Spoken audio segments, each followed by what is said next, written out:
Bonjour à tous chers mortels, c'est Dragma, on se retrouve avec un nouvel avis manga sur Dark Angel, un manga qui est assez vieux mine de rien parce qu'il date de 90 si je dis pas de bêtises. C'est fait par Asami Yakia, c'est un shonen aventure heroic fantasy. Pour l'histoire, ça nous raconte l'histoire de Dark qui suit un entraînement pour devenir le nouvel Gensai. Donc il est entraîné par le Gensai actuel. Qu'est-ce que c'est un Gensai? C'est un sorte de maître absolu dans tout ce qui est combat. En soi, si je devais te dire ça, ça ressemblerait à ça.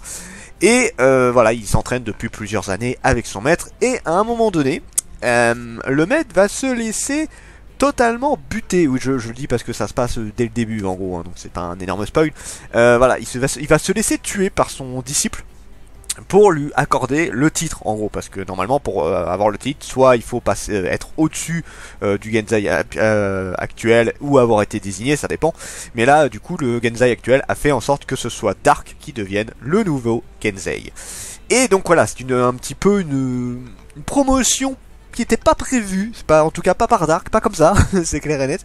Il va récupérer le sabre de son maître et il va devoir partir à travers les différents empires pour se trouver.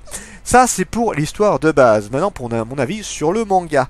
Et ben c'est un peu particulier parce qu'en fait au début quand j'ai lu le premier tome, j'ai pas totalement accroché quand j'ai lu le premier. D'ailleurs j'ai lu jusqu'au troisième tome et je me suis arrêté net parce que je me suis dit si je continue je vais finir le manga. Il y a 5 tomes, j'ai les 5 tomes et je me suis dit c'est sûr je vais terminer le manga si ça continue. Du coup j'ai fait stop, arrête-toi, il faut que tu le présentes avant de faire... il faut plus que je présente un manga que j'ai lu entièrement. Ou très peu en tout cas. Mais voilà. Du coup voilà, je me suis arrêté au troisième tome. Et en fait voilà, ce qui est marrant c'est que quand j'ai attaqué le premier tome, j'étais un peu en mode bof, sans plus. J'aimais pas trop, je me faisais pas spécialement chier, mais ouais, c'était pas, je trouvais pas ça faramineux. Et en disant le deuxième, puis le troisième, eh bah ça commençait à monter au fur et à mesure, et de plus en plus, j'ai commencé à apprécier le manga. En fait, ce qui est un peu particulier avec Dark Angel, c'est que Dark en particulier est pas ultra intéressant au premier abord, hein. Vraiment c'est le mec, tu sais, je ne veux pas me battre, voilà, je suis là pour essayer de sauver du monde, ce genre de truc là. Et en fait, il va avoir une sacrée évolution par rapport à tout ça. Donc il va rester dans cette idée là mais il va avoir une évolution. Et en fait ce qui est marrant c'est que Dark n'est pas spécialement le personnage principal de cette histoire. En fait on va beaucoup switcher avec le héros et d'autres personnages des différents empires, parce qu'il y a 4 empires si je dis pas de bêtises. Et voilà, à un moment on va voir, au début on va voir Dark, après on va aller voir l'empire de l'Est, après tu vas voir l'empire du Nord, voilà, tu vois un petit peu les différents empires avec les différents conflits qu'ils ont entre eux, parce que là en fait ils ont un pacte de non-agression, c'est à dire que voilà, ils restent dans leur coin.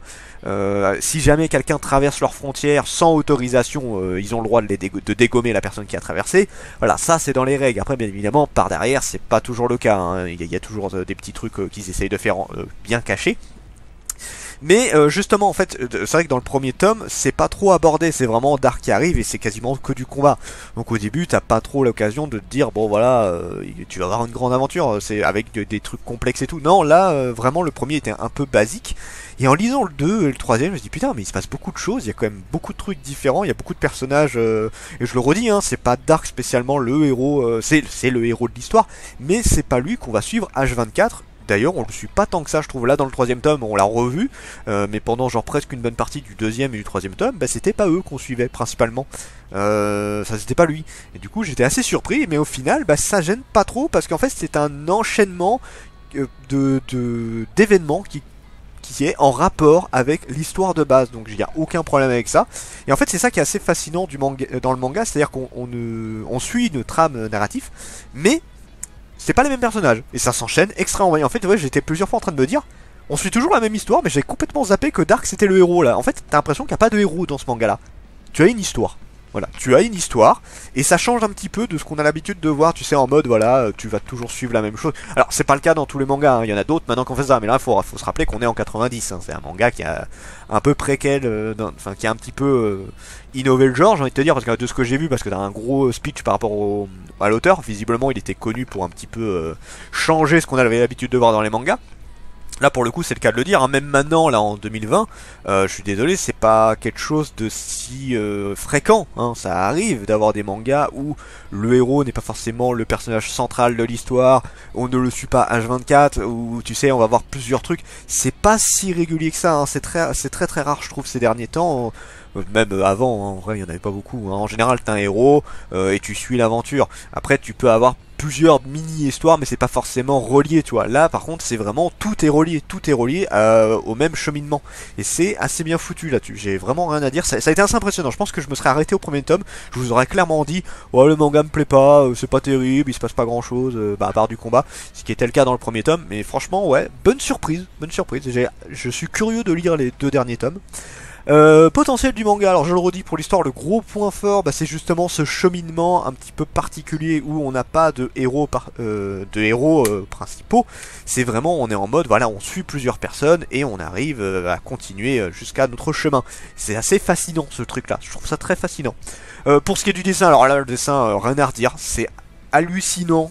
Bon, alors le dessin est un peu vieillot, hein, ça date de 90, mais force est de dire qu'il y a quand même beaucoup de détails, c'est très très beau, c'est extrêmement beau, les décors sont quand même très travaillés, et surtout l'auteur joue énormément du double page. Hein, pour ceux qui connaissent, vous savez, des fois ça arrive dans des mangas où on prenne 2 pages et on te fait une méga scène. En général, c'est dans les scènes de combat. Bon, là, il y en a effectivement, mais voilà, c'est pas lui, il s'en sert pas que pour ça. Souvent, voilà, t'as un gros paysage ou alors t'as un gros combat, voilà, où pour mettre vraiment le paquet, on te met 2 pages, tu vois. Ça arrive de temps en temps dans les mangas qu'on fasse ça. Et lui, en fait, c'est très régulier. C'est franchement sur les 3 tomes, j'en ai vu beaucoup. Je pense que sur les 3 tomes, ça a dû arriver presque une 40aine ou une 50aine de fois. J'exagère peut-être, mais franchement, j'en ai vu beaucoup de fois. Et c'est classe, c'est extrêmement classe et c'est bien travaillé. Ça s'enchaîne bien, les dessins sont très agréables à suivre. Et même pour un manga de 90, franchement, non, c'est chapeau, hein, c'est beaucoup de détails. Donc moi j'ai beaucoup aimé. J'ai vraiment beaucoup aimé le dessin là-dedans. Pour ce qui est des personnages, alors je le redis, c'est un petit peu particulier. Dark, je n'ai pas spécialement apprécié, même maintenant au 3ème tome. Là en fait il y a juste un truc qui s'est passé au 3ème tome où j'étais un peu en mode ah ouais quand même, ah ouais, ah ouais, ah ouais. Mais à part ça, voilà, le héros c'est clairement pas, c'est le mec en mode je ne veux pas me battre parce que nanani nanana, voilà, je donne pas les raisons, mais bon, c'est pas vraiment le genre de héros que j'apprécie en soi. Par contre, ce qui est assez marrant, c'est qu'on a d'autres personnages qui sont assez sympas. On a normalement une autre Genzei, donc qui en fait il y a plusieurs Genzei dedans, qui elle est beaucoup plus intéressante. On a des ennemis que bon, certains ont des raisons un peu à la con, mais j'aime bien un petit peu comment ils sont foutus. En fait, certains me font penser un petit peu à des ennemis, genre de Final Fantasy, des trucs du genre, mais c'est marrant, c'est très marrant comment c'est fichu là-dessus. Donc non, les personnages dans l'ensemble, c'est pas ce qui me marque le plus, hein, clairement, je vous le redis, si je devais dire ce qui m'avait marqué dans le manga pour l'instant, c'est le cheminement de l'histoire et les dessins. C'est vrai que les dessins te mettent une sacrée claque. Pour ce qui est des personnages, bon, t'en as des biens, mais c'est clairement pas le gros point fort du manga à mon goût. Jusqu'où le manga peut aller, je sais pas, parce que ça c'est fini en 5 tomes. Il y a moyen de finir l'histoire, ouais, parce que bon là pour l'instant c'est plus en mode le héros il est un peu en train de se chercher. Il y en a une, elle est en mode je cherche les trésors cachés de ma dynastie. Bref, voilà, t'as un petit peu chacun a ses objectifs mais qui sont reliés comme je l'ai dit. Mais dans l'ensemble, jusqu'où le manga peut aller, j'ai envie de te dire, ça pourrait aller tout et n'importe où. Hein, je veux dire, on me dit, ça se finirait sur je bats le grand méchant. Bon ça me choquerait pas plus que ça. Là, il n'y a pas un but précis pour l'instant, j'ai l'impression dans le manga. C'est ça qui est marrant. C'est quoi là, chacun a ses objectifs bien évidemment, mais on n'a pas, tu sais, de trucs en genre One Piece où il faut trouver le trésor One Piece.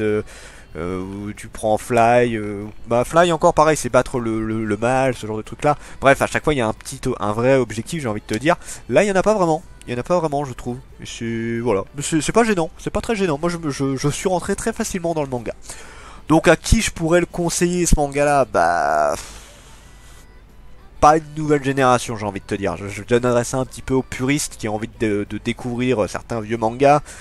Si vous êtes curieux, voilà, de cette vieille génération, je le rappelle, hein, ça fait partie des années 90, de là.